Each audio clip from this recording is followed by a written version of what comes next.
Salut à tous et bienvenue sur ce nouveau podcast, c'est Tony et comme vous le savez, c'est toujours un grand plaisir pour moi de vous retrouver pour démarrer cette nouvelle semaine ensemble.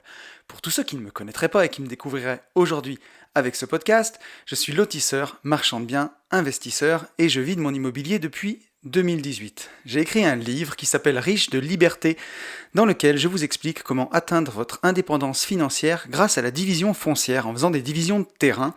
La promesse, c'est d'arriver à dégager chaque année 50 000 euros de marge pour pouvoir en vivre et avoir plus de temps pour ce qui vous intéresse vraiment, d'autres investissements ou quoi que ce soit.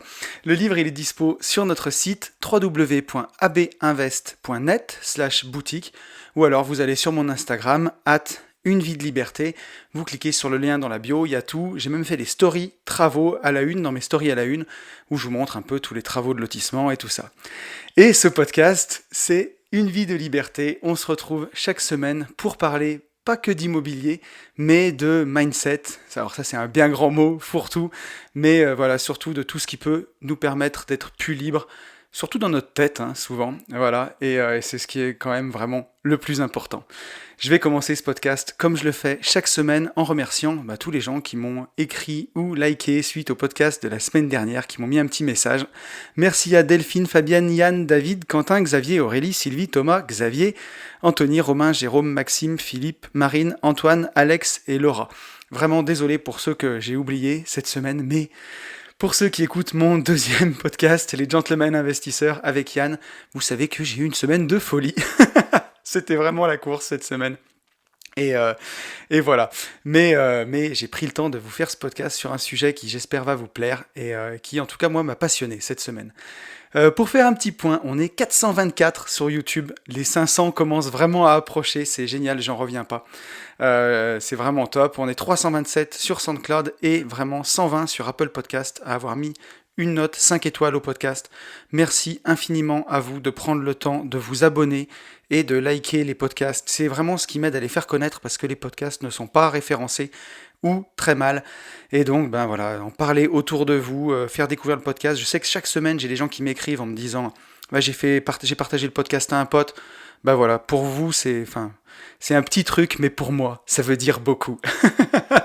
Donc voilà, merci à vous, merci à tous ceux qui prennent le temps de s'abonner ou de liker, de cliquer sur le petit cœur. Je vois souvent sur, tiens, on pourrait faire un petit test, sur SoundCloud, c'est là où j'ai l'impression, le plus d'écoutes. En ce moment, on fait presque 600 écoutes par semaine, juste sur SoundCloud, et le podcast stagne à 15 ou 16 likes. Donc vous pouvez liker sur SoundCloud, et on va faire l'expérience cette semaine de voir si on peut pas arriver à 30 ou 40 likes sur ce podcast. Voilà, il y a un petit cœur, vous likez, et ça me fera immensément plaisir. Avant de revenir sur le podcast de la semaine dernière, je voulais juste revenir sur une petite actualité. C'était notre week-end wakeboard et immobilier. Alors je sais que là, pour le coup, c'est vraiment quelque chose qui parle d'immobilier, mais il y a des gens aussi qui écoutent Une vie de liberté que ça aurait pu intéresser. Et on a tout vendu en 2 ou 3 minutes. C'était un truc de fou, voilà, les 22 places pour le wake. Donc on voulait organiser, c'était le 5 et 6 juin 2021. On prend un peu d'avance, parce qu'on ne sait pas comment ça va se passer avec le Covid, à quelle sauce on va être mangé. Mais voilà, si ça vous dit, on pensait organiser un deuxième week-end pour tous les gens qui n'ont pas eu de place et qui auront envie de venir nous voir pour échanger, passer des moments sympas ensemble. Soit on refait un deuxième wakeboard et immobilier 15 jours après, si ça vous dit. Soit, moi je pensais organiser un week-end au ski, voilà, immobilier et ski, et voilà, rencontre, plaisir tous ensemble. Donc, si jamais ça vous dit, n'hésitez pas à me mettre un petit message et à me dire ce que vous en pensez, si vous préférez le ski ou le wakeboard. Voilà, donc on en a fini pour les petites actus. On va revenir ensemble sur le podcast de la semaine dernière. Donc le podcast de la semaine dernière, c'était Plaidoyer pour l'indépendance, un podcast qui m'a vraiment été inspiré par mes lectures du moment, donc le livre Atlas Shrugged de Ayn Rand, un livre qui ne date pas d'hier, puisqu'il date de 1957, qui m'a vraiment passionné. Il fait 1330 pages, et à l'heure actuelle, je crois que j'en suis à 1270. Il doit me rester 50 pages pour finir le bouquin. Et la notion d'indépendance y est très forte dans le livre, et vous le verrez, ça m'a aussi un petit peu inspiré le podcast de cette semaine. Donc, un livre que je vous conseille de lire. Et on va commencer avec le commentaire de Philippe. Philippe qui me dit « Chouette podcast, comme d'habitude, merci à toi. L'indépendance est une notion assez relative. Je suis persuadé que nous avons tous un niveau différents à atteindre pour parler d'indépendance. Là, je suis tout à fait d'accord avec toi, Philippe. Et c'est un petit peu ce que je disais dans le podcast. On peut avoir des gens qui vont se sentir indépendants, alors qu'ils seront indépendants vraiment dans un cadre plus restreint, par exemple dans leur poste de travail, ils savent ce qu'ils ont à faire et ils sont hyper indépendants dans leur poste et ils se sentent bien comme ça. Et il y a d'autres gens qui, pour se sentir vraiment indépendants, il faut qu'ils soient chefs d'entreprise. Et il y a d'autres personnes, typiquement par exemple les créateurs de contenu sur Internet, vraiment on va dire les marketeurs du web, où pour eux être indépendant, c'est vraiment n'avoir même aucun crédit, aucune propriété et pouvoir habiter dans un Airbnb un jour, dans un hôtel le lendemain, et voilà, n'avoir aucun fil à la patte. Donc on a tous un niveau d'indépendance relative, et ça c'est certain.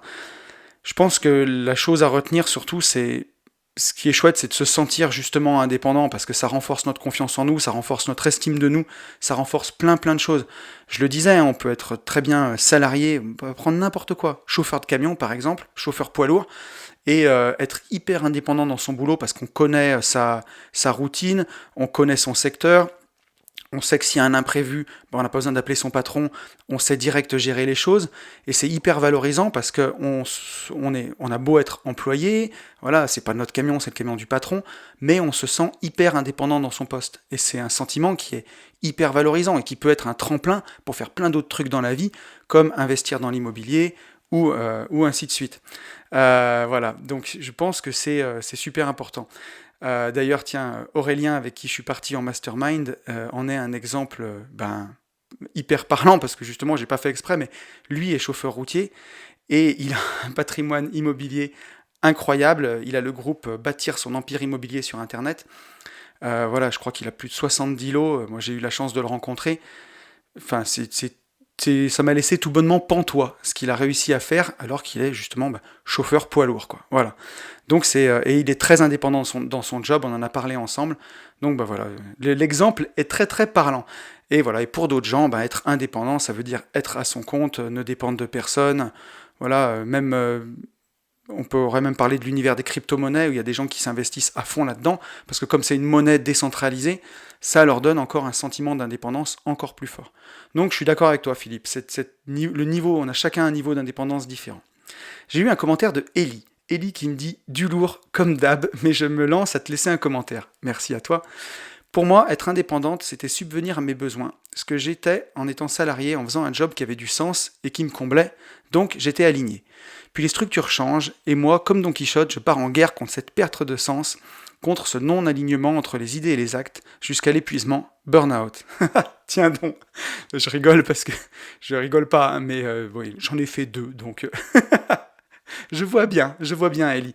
Je me remets doucement, travaille à ma météo intérieure, je me responsabilise, c'est un travail de longue haleine. Les émotions, quant à elles, arrivent, il faut les accepter et les transformer en action pour ne pas tourner en rond. Là, j'avoue, c'est pas facile.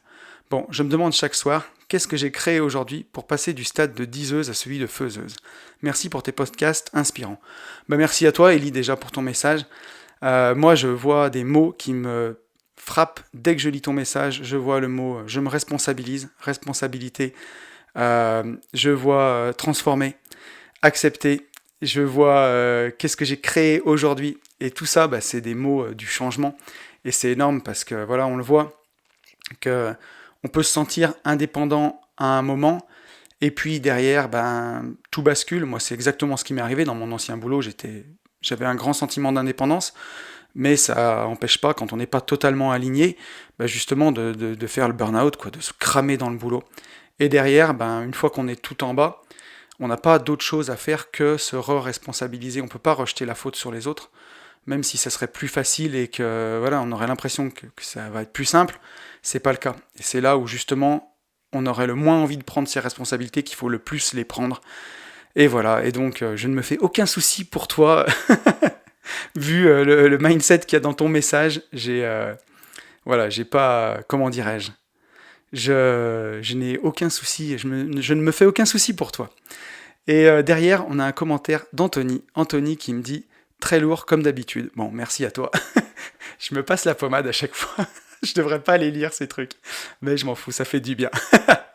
D'ailleurs, ces deux types d'indépendance nous permettent d'accéder, donc des deux types d'indépendance, si vous voulez dire indépendance émotionnelle et indépendance, on va dire, financière.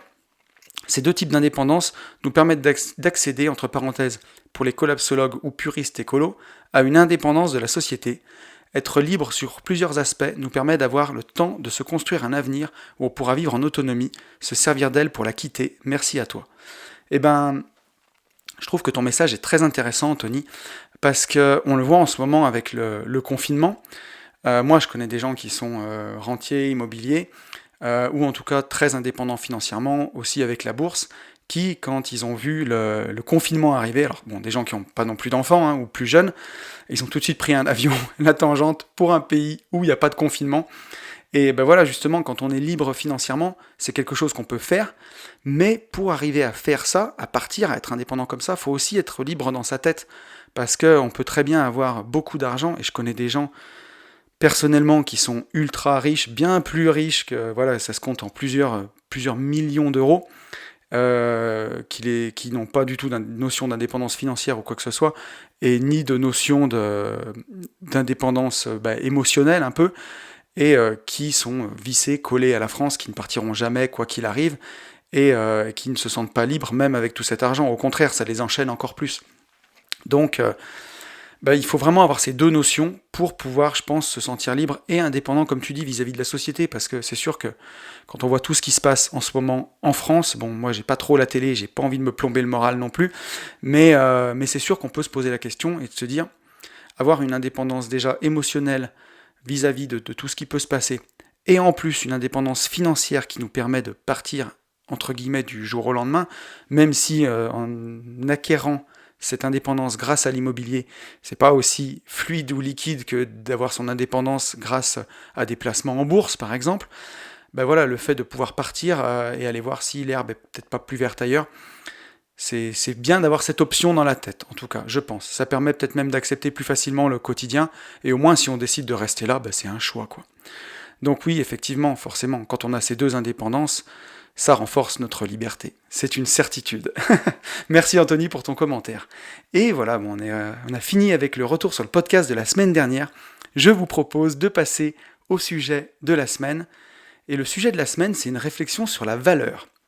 Alors voilà, j'ai vraiment eu, depuis que j'ai lu ce bouquin, Atlas Shrugged de Ayn Rand, me suis posé j'ai eu cette réflexion sur la valeur des choses, et j'ai eu envie de parler de ça. Alors pourquoi j'ai eu vraiment le déclic pour parler de ça?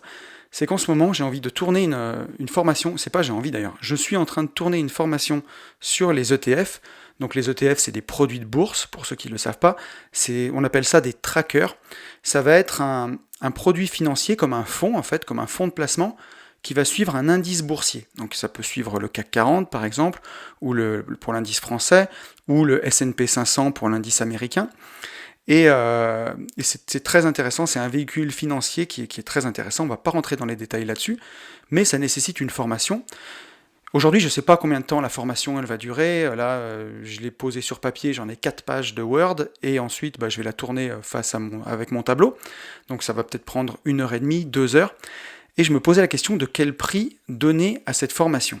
Et donc, quelle est un peu la valeur de cette formation? Qu'est-ce que ce sera la valeur? Et la question que je me suis posée, c'est comment mettre en relation la valeur de cette formation justement avec le prix. Est-ce que je vais fixer ça au temps que j'ai passé à faire la formation? Si elle m'a pris par exemple une semaine à faire, je vais me dire que j'en vendrai peut-être 10, je sais pas. Est-ce que je fixe le prix par rapport à ça? Est-ce que je fixe le prix par rapport à la méthode? Alors c'est compliqué parce que la méthode là-dessus, elle est connue. Elle est connue, mais moi par exemple, pour vraiment synthétiser tout ça, l'appliquer pour moi, j'ai déjà fait une formation là-dessus, j'ai lu plusieurs bouquins, j'ai vu peut-être des dizaines de vidéos YouTube, et avant d'arriver à la méthode vraiment synthétisée, qui, je pense, en tout cas à mon sens, est la meilleure, ça m'a peut-être pris 3 mois. Donc est-ce que le prix de cette formation doit refléter mes 3 mois de recherche, entre guillemets, ou alors est-ce qu'elle doit refléter ce qu'elle va faire gagner aux gens? Parce que quelque part, la méthode, elle est connue. Si une personne passe comme moi 3 mois à penser toutes les vidéos, il va l'avoir la méthode. Alors est-ce que le prix de cette formation doit refléter le temps que ça va faire gagner? Ou alors, vu que la méthode quelque part elle est connue, est-ce que le prix de la formation elle doit refléter ma pédagogie en fait, ma manière de transmettre les choses? Est-ce que ça doit refléter ça? Donc c'est toute la question que je me suis posée, et ça m'a même emmené à une autre réflexion, où moi j'ai déjà eu ça. où par exemple j'ai eu des formations gratuites. Et j'ai fait quelques formations gratuites de grande qualité, et je sais qu'il y en a que j'ai pas appliqué justement parce que j'ai pas payé, quoi. Et je pense que ce qui est gratuit a moins de valeur perçue. La valeur intrinsèque est la même entre gratuit ou payant, mais la valeur perçue est différente. Parce que pour une même formation, si vous la payez à prix d'or, vous allez l'appliquer, mais si on vous la donne, elle va pourrir dans un coin. Je pensais pareil avec ça, avec mon diplôme d'ingénieur. Quand j'ai passé 5 ans d'études pour devenir ingénieur, alors même j'ai retapé une année, donc j'ai fait 6 ans. Quand j'ai fait, enfin, c'est pas que j'ai retapé une année, mais j'ai fait DUT, licence maîtrise, école d'ingénieur. Donc 2 ans, 2 ans, 2 ans. En 6 ans, pour moi, ça avait une vraie valeur. J'ai passé 6 ans de ma vie à potasser pour un diplôme. J'ai travaillé que 7 mois dans ce diplôme. Et c'est sûr que, bon, le diplôme est acquis pour la vie, mais quand j'ai pris la décision d'aller reprendre une entreprise de travaux publics et ne plus travailler en tant qu'ingénieur de production, bah quelque part, alors, tout n'est pas perdu, mais j'étais ingénieur en génie physique et je me retrouve à être dans les travaux publics. C'est des choses qui sont quand même complètement différentes. Je me rappelle que ça m'a quand même un peu arraché une petite larme de me dire que j'avais passé 6 ans à faire quelque chose qui m'avait servi que 7 mois. Si on m'avait donné le diplôme comme ça, du jour au lendemain, pour rien, bon, ben, ça m'aurait rien fait de changer de boulot. Il n'aurait pas la même valeur, en fait.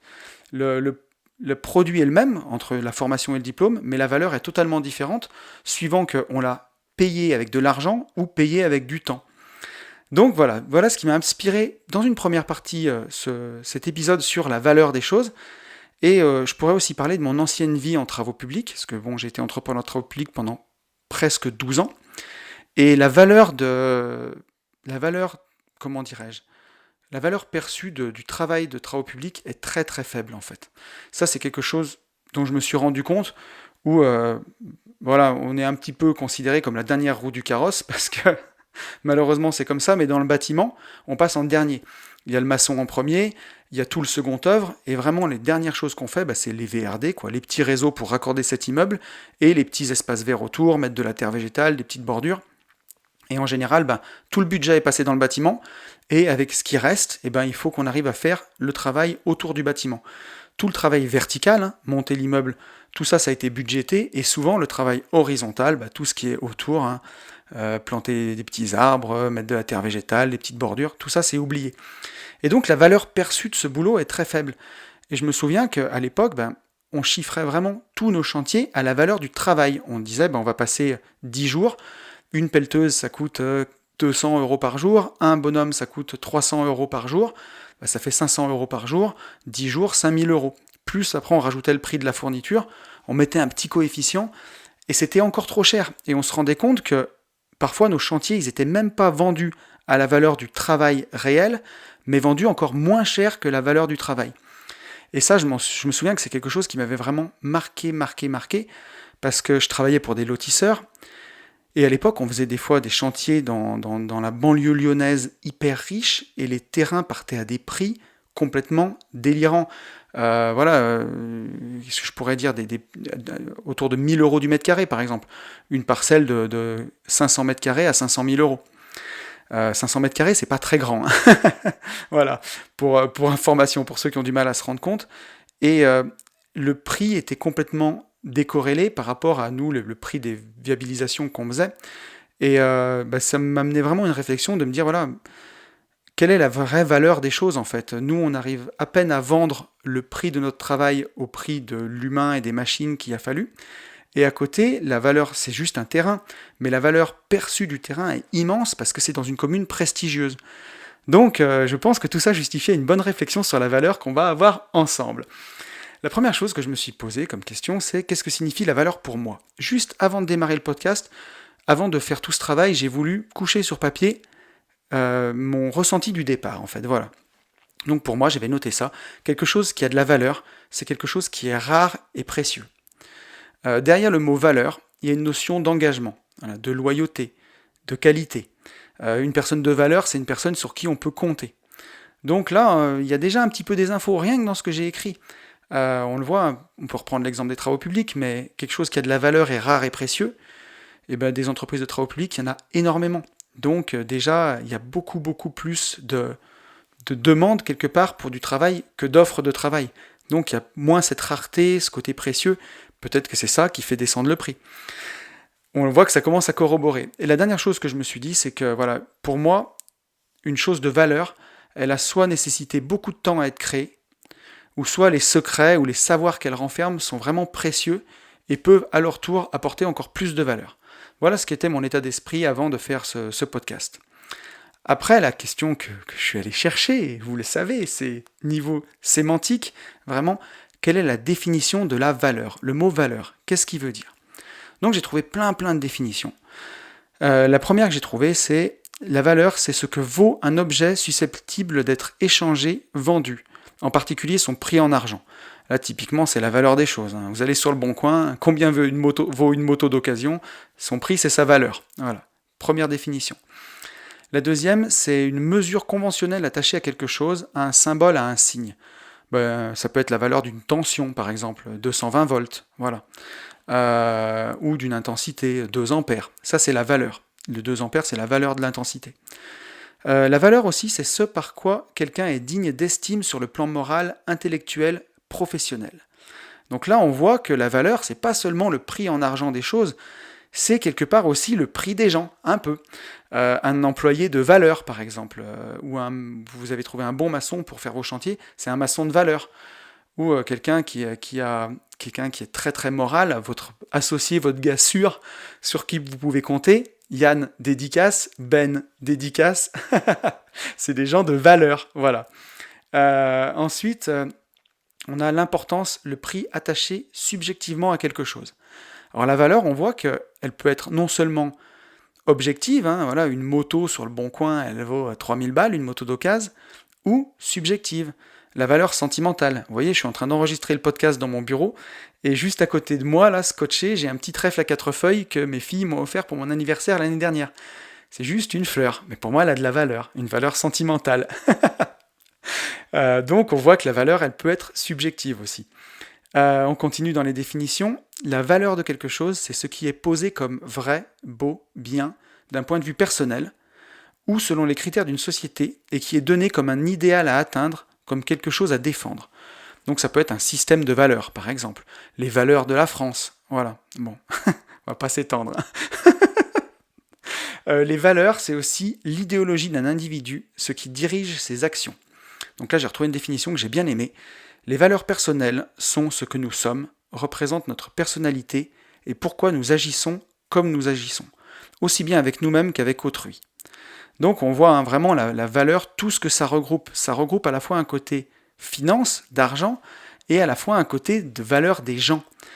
Et on le verra à la fin de ce podcast, tout ça, c'est pas un hasard en fait, que la valeur, ça parle vraiment du prix, typiquement en euros un prix, mais aussi des valeurs personnelles des gens, parce qu'il y a vraiment une confusion dans tout ça, et on va le voir.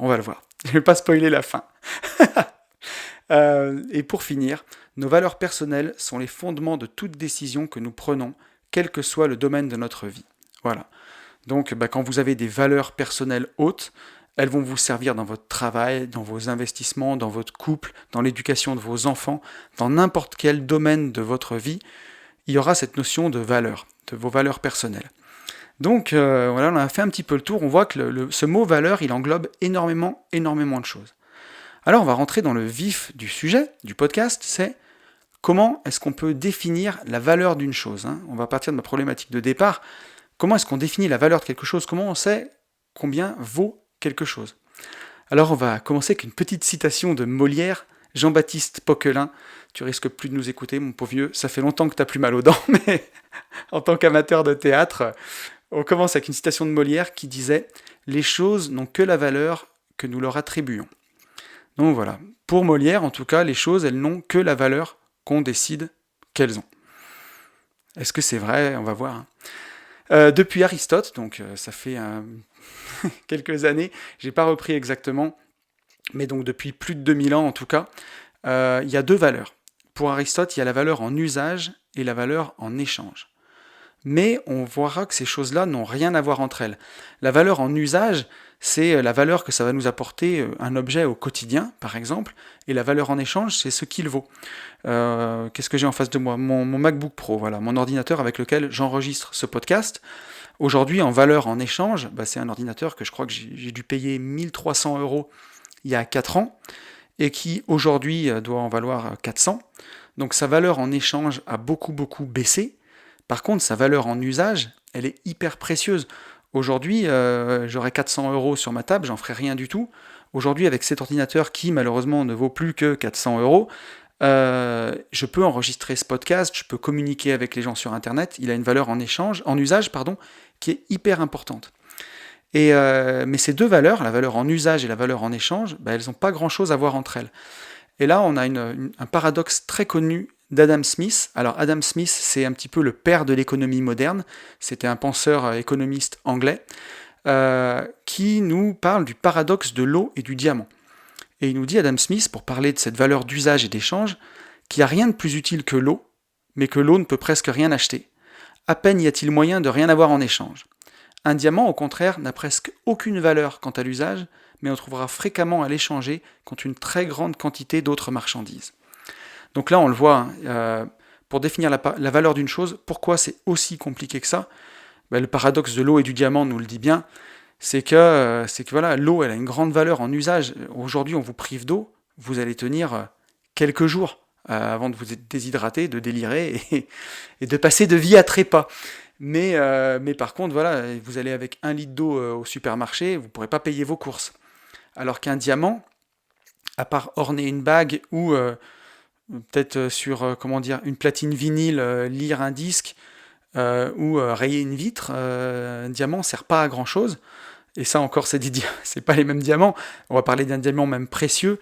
À part orner une bague, il sert à rien. Par contre, on peut acheter, là vous pouvez payer largement plus que vos courses au supermarché avec un diamant. Donc voilà, alors j'ai voulu poursuivre cette réflexion en parlant de l'or, par exemple. L'or qui n'est qu'un métal jaune, ou même le bitcoin, qu'on appelle souvent l'or numérique, et on va voir pourquoi l'or physique, le métal jaune, et l'or numérique qu'est le bitcoin, qui n'est que du code informatique, au fond, pourquoi est-ce que ça a de la valeur ? Comment on est arrivé à donner de la valeur à juste un métal jaune, ou alors à juste un code informatique ? Pourquoi ? Qu'est-ce qui fait que l'or ou le bitcoin a de la valeur ? Alors, on voit que l'or a conservé sa valeur au fil du temps, comme refuge contre l'inflation. Donc ça, l'or a conservé sa valeur, alors que nos monnaies fiduciaires, l'euro pour nous, le dollar, ne font que perdre de la valeur. Alors ça, c'est incroyable. Aujourd'hui, on a remarqué, il y a des gens qui ont fait des études là-dessus, que la soulte d'un militaire romain en or, elle aurait été exactement du même montant au gramme près que le salaire d'un militaire romain, enfin un militaire italien actuel. On voit que je vais dire n'importe quoi, mais je crois qu'un gramme d'or vaut 50 euros. Donc peut-être qu'à l'époque, il y aurait eu peut-être 36 grammes d'or pour un militaire, 1800 euros, on va dire, à l'époque, 36 grammes d'or. Et aujourd'hui, la soulte d'un militaire serait toujours de 36 grammes d'or. Ça, c'est assez incroyable. On voit que l'or a vraiment conservé sa valeur au fil du temps. Alors que si on réfléchissait en euros constants, ça aurait été minable la valeur de l'époque, et ça aurait été énorme, pardon, et aujourd'hui, il faut bien plus d'euros aujourd'hui qu'il en fallait à l'époque. C'est ce que je veux dire. La monnaie s'est dévaluée, mais l'or a gardé sa valeur. Alors, quelles sont les qualités essentielles de l'or ou du bitcoin, hein, pour parler encore plus actuel ? Alors déjà, il y a une chose, c'est que c'est durable dans le temps. Pour l'or, en tout cas, on retrouve encore des coupes, des objets en or. L'or ne s'altère pas, il ne s'oxyde pas, ou très peu en tout cas. C'est quelque chose qui est hyper durable. On mine de l'or justement parce que c'est dans le sol, c'est là, ça ne s'altère pas, c'est quelque chose qui est vraiment durable dans le temps. Ça périme pas. C'est pour ça que les cacahuètes n'ont pas de valeur, par exemple, ou les bananes, parce que ça se périme. L'or, lui, ne se périme pas, il s'altère pas avec le temps. Ça, c'est vraiment une qualité essentielle. La deuxième chose qui lui donne sa valeur, c'est que c'est très difficile à contrefaire. C'est très difficile de contrefaire de l'or, et c'est facile de voir s'il suffit d'en frotter à peine une petite partie, le mettre avec quelques réactifs, on voit tout de suite si c'est contrefait ou pas. C'est très facile de voir si de l'or est contrefait. Et justement, c'est très difficile de contrefaire de l'or. Et comme il est difficile de contrefaire du bitcoin, par exemple. Une autre propriété, c'est que c'est très difficile à trouver et à extraire. Voilà, si vous prenez votre pioche, que vous allez dans votre jardin, vous ne trouverez pas d'or. Pour trouver de l'or, ça prend du temps, ça prend des moyens, c'est très difficile. Ça se trouve pas à tous les coins de rue, ça se trouve pas dans toutes les régions. C'est très difficile à trouver et à extraire. C'est ça qui lui donne de la valeur. Et la dernière chose aussi, c'est qu'il y en a une quantité faible. Voilà, le stock d'or sur la planète, il est fini. On ne sait pas transformer le plomb en or, ou alors peut-être qu'on sait, mais Nicolas Flamel et les alchimistes sont morts avec leur formule, en tout cas, mais on ne sait pas fabriquer de l'or. Il y en a un stock fini sur la planète. Aujourd'hui, vous ne pouvez pas fabriquer de l'or avec du plomb ou avec quoi que ce soit d'autre. Le Bitcoin, c'est pareil, il y en a 21 millions, point barre, on ne peut pas le dévaluer. C'est pour ça que ça fait de la valeur par rapport à l'euro ou le dollar, où dès qu'on a une crise, on fait tourner la planche à billets à bloc et on en produit plein. Ben voilà, on ne peut pas fabriquer d'or, on ne peut pas fabriquer de bitcoin. Et c'est difficile à miner. Donc c'est pour ça que on a tellement confiance dans l'or quand on dit tout le monde s'est mis d'accord pour dire que ce métal jaune valait quelque chose. C'est justement pour stocker de la valeur et pouvoir l'échanger. Qu'est-ce que c'est une valeur en échange? Aujourd'hui, à l'époque, pour stocker de la valeur, il n'y avait pas tant de choses que ça. Il n'y avait que l'or. Il n'y avait que l'or parce qu'on savait qu'on pouvait le mettre dans un coffre et que 30 ans après, on pourrait le ressortir. Il n'aurait pas bougé. Il n'aurait pas perdu de poids, il ne serait pas oxydé, il ne serait pas tout rouillé, tout pourri. Donc c'est pour ça que l'or a de la valeur. Tout le monde s'est mis d'accord en fait pour dire que c'était un stockage de valeur et que le Bitcoin aujourd'hui est lui aussi un stockage de valeur. Donc c'est aussi pour ça que les cacahuètes sont pas précieuses, que les coquillages ne sont pas précieux, parce que voilà, il suffit d'aller sur la plage et de ramasser des coquillages et ça y est, vous serez riche, quoi. C'est pas aussi simple que ça. Donc voilà, et c'est pour ça donc je disais que de moins en moins de gens ont confiance dans l'euro ou le dollar. Donc voilà ce qui fait aussi la valeur d'une chose, c'est toutes ces choses-là. Durable dans le temps, difficile à contrefaire, difficile à trouver, à extraire, quantité faible pour préserver sa valeur. C'est, pour en revenir un petit peu à ma formation, c'est ce qui pourrait faire sa valeur. Est-ce que c'est durable dans le temps? Est-ce que la méthode que j'enseigne, c'est du one-shot? Ou est-ce qu'on peut s'en servir dans 10 ans, ce sera toujours d'actualité? Difficile à contrefaire. Est-ce que c'est un savoir que Tata Suzanne, elle sait et qu'on peut lui demander? Ou est-ce que les gens qui savent ça, qui ont passé autant de temps à l'analyser, est-ce qu'il y en a beaucoup? Est-ce que c'est facile d'accès? Est-ce que c'est difficile à trouver? Est-ce que sur YouTube, on la trouve en 2 minutes? Ou il faut quand même chercher un expert, quelqu'un qui connaît bien? Voilà. Donc, on voit un petit peu ce qui fait la valeur d'une chose. Ça commence à se deviner. Ensuite, dans toutes mes analyses, ça m'a conduit aussi vers Marx. Marx, qui s'est vraiment posé beaucoup cette question dans son livre Le Capital, alors que je n'ai pas lu. Je crois que Le Capital fait 2300 pages. Et avec Marx, on a un petit peu des idées légèrement opposées. Donc je crois que j'aurais pas le courage. Mais en tout cas, pour Marx, le prix devait être fixé par la quantité de travail humain nécessaire pour produire quelque chose. Donc Marx, ce n'est pas un secret, il était carrément communiste. Donc pour lui, si pour produire, je sais pas moi, n'importe quoi, une chaise, un employé de valeur mettait 1 heure pour fabriquer la chaise, et un employé qui savait pas trop comment s'y prendre mettait 3 heures, on faisait la moyenne et on disait que pour produire cette chaise, il fallait 2 heures. Voilà, 3 heures plus 1 heure, divisé par 2, 2 heures. Et au final, on se rendait compte que les bons ouvriers payaient pour les mauvais.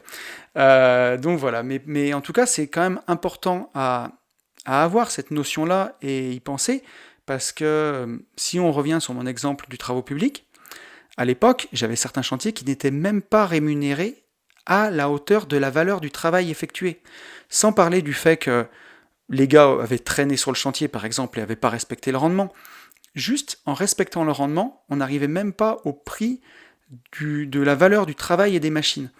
Donc, ça a beau être des idées carrément communistes, puisque la valeur va bien au-delà du travail humain. Si cette formation ETF, je la vendais que pour 2 heures de mon temps, par exemple, qui m'ont été nécessaires pour la tournée, ça serait quand même dommage. Et en plus, ça pourrait même pas marcher, parce que s'il m'avait fallu 2 heures de temps pour en faire une, si j'en vends 100, j'ai été rémunéré pour 200 heures, et pas pour les 2 heures que j'y ai passées.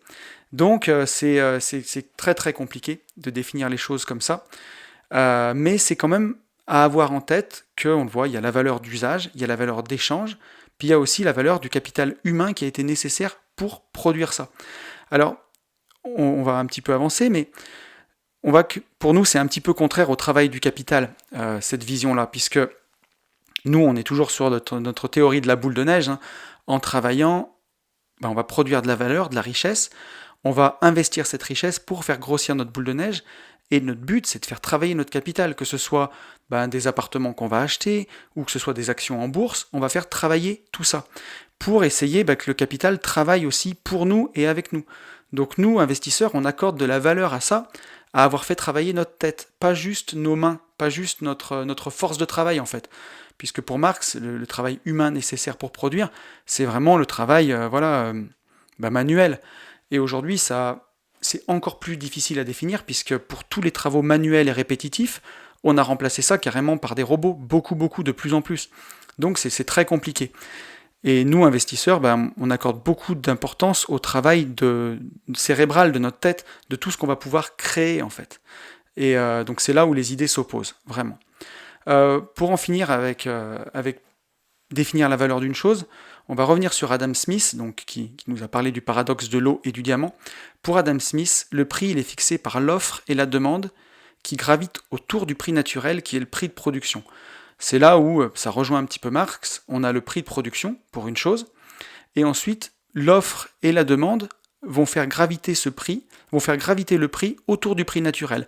Si on reprend mes chantiers de travaux publics, par exemple, si moi, à la valeur travail humain plus machine, j'ai fixé le prix du chantier à 100 000 euros, s'il n'y avait pas beaucoup d'entreprises de travaux publics pour faire ça, je pourrais peut-être le vendre 120 000 mon chantier. Parce que, justement, il y a beaucoup plus de demandes pour des chantiers que d'offres de travail, donc que d'offres d'entreprises qui offrent leur travail. Donc du coup, on pourrait vendre plus cher. Maintenant, s'il y avait très très peu de chantiers et beaucoup d'entreprises, on a le prix naturel qui serait à 100 000 euros, mais il faudrait peut-être aller le vendre 80 000 si on veut travailler. Sinon, on ne prend pas de chantier et l'entreprise, elle meurt.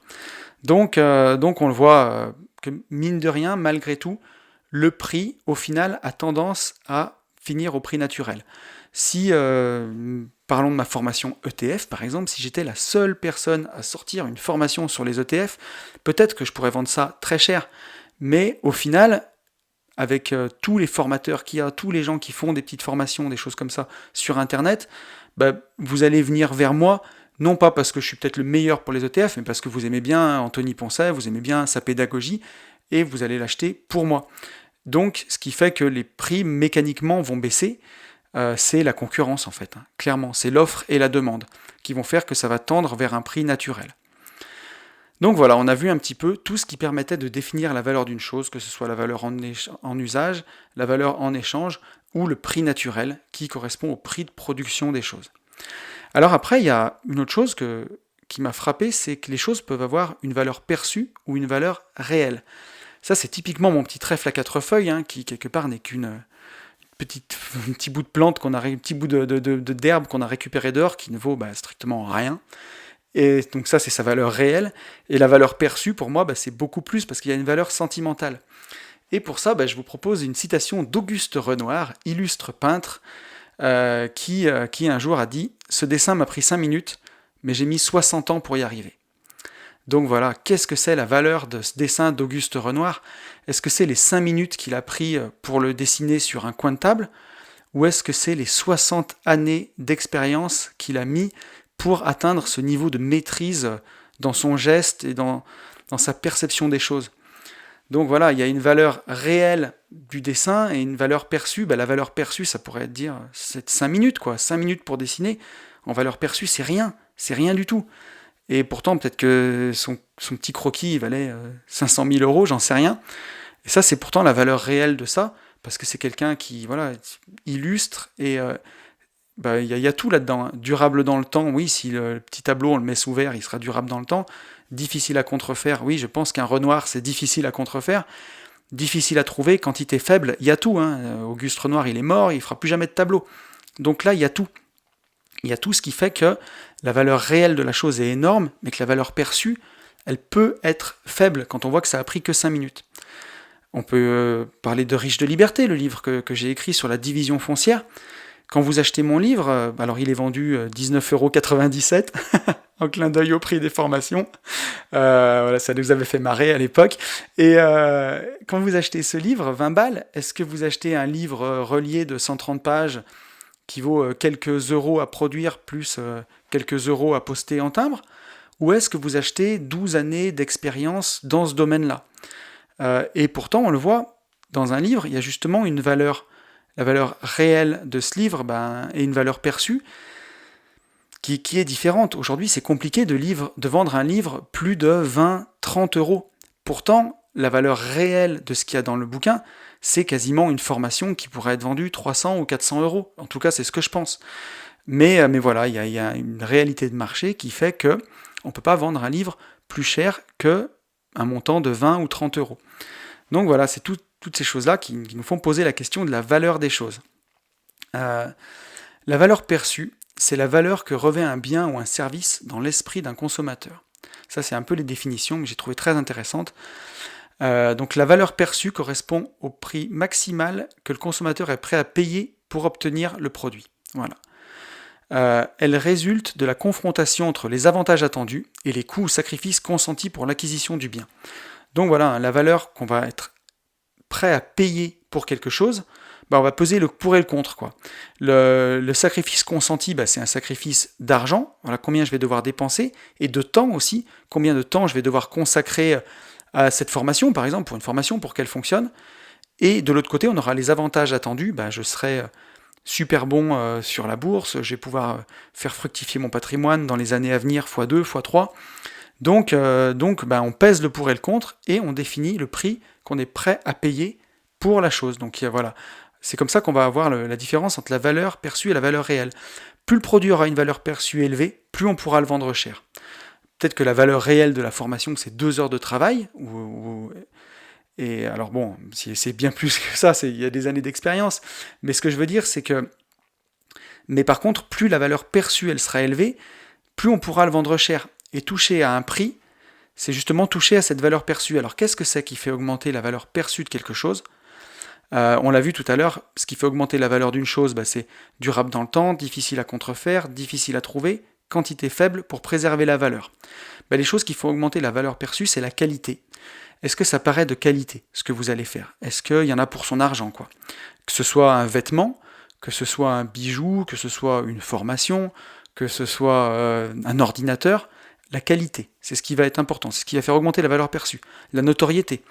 Pourquoi on est prêt à payer des iPhones bien plus chers que le coût de production ? Je sais pas, mais ils doivent marger à 3 ou 4 sur un iPhone, à mon avis. Peut-être que je me trompe, mais ça doit être bien de cet ordre-là. La notoriété, justement. On sait que c'est de qualité déjà, on sait que la notoriété, Apple a une grosse notoriété, l'image de marque. Voilà, l'image de marque de la société est vachement importante. Il y aura aussi la satisfaction. Est-ce qu'il y a un bénéfice rapide, par exemple ? Ça peut, dans la valeur perçue, ça peut augmenter. C'est pour ça que les programmes Vos abdos en 7 minutes fonctionnent à fond, parce on a l'impression qu'il y a un bénéfice rapide. Ça fait augmenter la valeur perçue des choses. Donc voilà, et la satisfaction, est-ce qu'avec mon ordinateur, je vais pouvoir aller beaucoup plus vite quand je vais travailler ? Ça fait augmenter les choses. Donc ce qui fait augmenter la valeur perçue, c'est la qualité, la notoriété, l'image de marque et la satisfaction. Donc là, dans ma réflexion de cette semaine sur la valeur, on voit qu'on commence quand même un peu à avancer, qu'on a déjà beaucoup plus d'éléments pour définir, entre guillemets, la vraie valeur des choses. Et la dernière question que je me suis posée, c'est pourquoi est-ce que c'est dangereux de retirer la valeur aux choses ? Et là, vous allez voir que on va peut-être rentrer dans des choses un peu plus philosophiques, mais tellement pour moi importantes. Aujourd'hui, on est quand même dans un monde de gratuité. On voit que Facebook c'est gratuit, Google c'est gratuit. Quand vous sortez du métro, alors je ne prends pas tous les jours le métro, mais on vous distribue le 20 minutes qui est gratuit. Et on veut justement de plus en plus de choses gratuites. Et c'est pas parce que les choses sont gratuites qu'elles n'ont pas de valeur. Ça, il faut bien l'avoir en tête. C'est pas parce que le 20 minutes est gratuit qu'à l'intérieur, il n'y a pas de valeur. Google est gratuit, quand vous l'utilisez, c'est gratuit, et pourtant, c'est une grande valeur de pouvoir faire des recherches comme ça. Si vous n'aviez pas Google et que vous deviez chercher les sites vous-même, ce serait la misère, quoi. Mais par contre, voilà, c'est pas parce que c'est gratuit que ça n'a pas de valeur, et cette valeur-là, il faut bien que quelqu'un la paye. Et en général, c'est qu'elle est payée par quelqu'un d'autre. Donc Facebook, on a vu, Google, c'est gratuit, et vous savez ce qu'on dit ? Si c'est gratuit, c'est toi le produit. Ça, c'est super important à garder en tête. Si c'est gratuit, c'est toi le produit. Et pourquoi c'est toi le produit? Parce que c'est payé par la publicité. Quand vous utilisez Facebook, quand vous utilisez Google, vous rentrez vos habitudes dedans. Vous rentrez, voilà, ils savent tout, tout, tout, tout ce que vous recherchez, où vous habitez, votre âge, vos goûts, et tout ça, ça rentre des gigantesques bases de données qui permettent de cibler de plus en plus les gens pour de la publicité et pour que les gens achètent des trucs. Donc même si vous n'avez jamais cliqué sur une pub Google et vous n'avez jamais acheté quelque chose suite à une publicité Facebook ou Google, dites-vous qu'il y a d'autres gens qui achètent et que c'est eux qui payent. Donc voilà, Facebook, Google, c'est gratuit en apparence, mais c'est pas gratuit. Il y a de la valeur, cette valeur elle est payée par quelqu'un et elle est payée par les gens qui achètent la publicité. Donc voilà, faut bien avoir ça en tête, c'est que la gratuité n'existe pas. Dès que c'est gratuit, c'est quelqu'un qui paye pour vous. Prenons par exemple les impôts, par exemple. Clairement, par exemple, un exemple. Ça y est, je l'ai dit, dédicace à ceux qui me l'ont fait remarquer. On va y aller, on va continuer là-dedans. Par exemple, un exemple, vous prenez les impôts. Aujourd'hui, l'entrée dans les musées est très peu chère, voire gratuite. Vous allez au musée, c'est gratuit. Tout le monde a l'impression que le musée, c'est gratuit. Mais il y a de la valeur quand vous allez au musée. Il y a des œuvres d'art à l'intérieur, il y a des employés, il y a de la sécurité, il y a énormément de choses. Il y a bien quelqu'un qui le paye, ça. Et c'est pas vous qui le payez avec votre ticket à l'entrée, mais vous le payez avec vos impôts. Donc quand un politique vous dit qu'il va rendre gratuit quelque chose ou quelque chose d'autre, en gros, il explique qu'il va vous le faire payer avec vos impôts. C'est pas gratuit. Si demain on parle beaucoup de la gratuité des transports un peu partout, la ville de, je sais pas, Toulouse va mettre les transports en commun gratuits. En vrai, ça veut dire la ville de Toulouse va augmenter la taxe foncière. C'est ça qu'il faut entendre, clairement. Bah oui, il faudra bien que quelqu'un paye. La valeur n'est pas gratuite. Après, il y a un truc qui est intéressant, c'est l'héritage ou le loto, par exemple. Quand vous héritez de quelque chose ou que vous gagnez au loto, de l'argent qu'on n'a pas gagné, il est souvent dépensé n'importe comment. Et on le voit énormément, il suffit d'aller sur YouTube, vous regardez des reportages de gagnants du loto, des gens qui n'avaient pas la valeur de l'argent et qui gagnent au loto, pour eux c'est de l'argent qui n'a pas de valeur. Même si vous avez gagné 3 millions d'euros au loto, si vous n'avez pas la valeur de l'argent, si vous n'avez pas la valeur du travail, vous ne vous rendez pas compte de ce que c'est. Et c'est claqué n'importe comment. Ou alors même un héritage. Si vous héritez d'une fortune et que vous n'avez pas la valeur de l'argent, que vous n'avez pas l'habitude de gérer de l'argent, souvent ça sera dépensé n'importe comment. Et on en avait parlé sur un podcast avec Yann, sur un podcast des Gentlemen. Alors c'était pas un héritage, je crois, c'est quelqu'un qui avait gagné au loto 1 million d'euros. 2 ans après, non seulement il n'y avait plus le million, mais il y avait des dettes à la place. Des dettes, carrément. Donc c'est une catastrophe. Et voilà, et pour moi, seuls les gens qui savent ce qu'il en coûte de gagner de telles sommes, ils sont capables de le gérer de la bonne façon. En fait, quand l'argent est gratuit, l'argent perd sa valeur. On l'a vu tout à l'heure, durable dans le temps, difficile à contrefaire, quantité faible, on vous le donne tout de suite. De l'argent donné comme ça, il n'est pas durable dans le temps, il se dépense. En quantité faible, non, là c'est en quantité énorme. Et surtout, il n'y a rien eu en échange. Donc, il perd sa valeur. Et voilà, on dit souvent que seuls les gens qui ont déjà réussi à faire fructifier de l'argent, quand ils reçoivent un héritage, c'est un super accélérateur. Yann Darwin avait fait une excellente vidéo là-dessus sur qu'est-ce qui se passe si vous recevez un héritage de 300 000 euros. Si vous avez l'habitude de gérer de l'argent, si vous savez déjà investir, si vous savez déjà gagner de l'argent, pour vous, vous connaissez la valeur de ces 300 000 euros. Et ça peut vous donner un tremplin énorme pour investir. Mais quelqu'un qui n'aurait pas la valeur de l'argent, il dépenserait ça n'importe comment, dans une voiture, dans n'importe quoi. Il pourrait même se retrouver avec des dettes plus tard. Et d'ailleurs, même moi, à titre personnel, au décès de mon grand-père, quelques années après, j'ai pu hériter d'un terrain. Et heureusement que j'étais déjà investisseur et que je savais déjà la valeur de l'argent, quoi faire, et que j'avais déjà beaucoup avancé dans ma constitution de patrimoine. Pour moi, ça a été un accélérateur. Alors que si j'avais reçu ce terrain peut-être 10 ans auparavant, quand j'étais encore étudiant, peut-être que je l'aurais vendu et dépensé l'argent, on ne sait pas. Et donc c'est pour ça que, pour moi, c'est quelque chose qui a beaucoup résonné, que quand on reçoit de l'argent et qu'on a déjà la valeur de l'argent, c'est un super accélérateur. Mais quand on reçoit quelque chose de gratuit et qu'on n'en a jamais eu l'habitude, on peut dépenser ça n'importe comment. Un autre exemple de gratuité, c'est les aides sociales en France. Alors, on ne va pas rentrer dans la polémique, mais en tant que bailleur, j'ai vu des feuilles de CAF plus RSA à plus de 1200 euros par mois, pour une femme seule notamment, avec un enfant. Et c'est voilà, quelqu'un qui ne travaillait pas, CAF plus RSA, on arrivait à 1200 euros. Sachant que le SMIC en France est à 1152 ou 3 euros. Là, il y a vraiment, on donne de l'argent sans rien faire. Et pour moi, c'est comme un vote en fait. On encourage le non-travail. On dit qu'on donne plus de valeur à ne rien faire qu'à travailler. Quand on voit que quand on travaille, on gagne 1150, quand on ne travaille pas, on gagne 1200, on encourage de ne pas travailler. Et ça, c'est choquant. Et justement, se donner cet argent sans rien faire en retour, c'est comme s'il était gratuit et il perd sa valeur, cet argent-là. Et du coup, d'ailleurs, j'ai eu des problèmes parce qu'avec des personnes qui sont logées comme ça, gratuitement, entre guillemets, j'ai eu des soucis. Alors, comment dirais-je, je vais y aller vraiment avec des pincettes, mais j'ai eu des gens qui gagnaient très bien leur vie et qui m'ont dégradé des logements, c'est déjà arrivé, hein, bien entendu. Mais j'ai eu aussi le cas de gens comme ça, qui avaient de la CAF plus RSA beaucoup, et justement pour eux, comme le logement était gratuit, entre guillemets, il perdait sa valeur. C'est comme si c'était dû, en fait. Et j'ai eu des fois des logements rendus tout abîmés, justement parce que comme on n'a pas payé pour ça, on se rend pas compte, en fait, comme c'est pas nous qui sortons l'argent. Voilà. Mais comme on l'a dit tout à l'heure, rien n'est gratuit. Si ces 1200 euros ils sont donnés, c'est quelqu'un qui les paye. Et généralement, c'est les impôts qui les payent. Donc, c'est là où il y a des choses qui me dérangent, c'est qu'on encourage le non-travail, et c'est les gens qui travaillent qui sont pénalisés pour payer le non-travail. Alors bien entendu, si il vous arrive un accident de la vie, que vous vous retrouvez en fauteuil roulant, que vous êtes invalide, la société, heureusement qu'elle est là pour vous aider, et c'est hyper important. Et c'est pour ça qu'on n'est pas des sauvages, et que comment dire, j'essaye de peser mes mots, mais heureusement que la société est là pour la solidarité, et c'est hyper important. Mais quand vous avez quelqu'un qui est bien portant, qui a 2 bras, 2 jambes, pleine possession de ses moyens, et qu'on encourage par le non-travail, je ne crois pas qu'on rende un service, Enfin, le travail perd sa valeur, en fait. Et c'est pas bon. Donc voilà, quand c'est gratuit, on retire la valeur aux choses, c'est pas bien bon. On peut aussi parler de l'argent de l'État qui est collecté, qui est gâché. On l'a vu des fois, des dépenses d'argent public pour construire un pont au milieu de nulle part qui sert à rien. Ça, c'est des choses qui arriveraient jamais dans la sphère privée. Ou en tout cas, si elles arrivent, il faudrait un sacré concours de circonstances.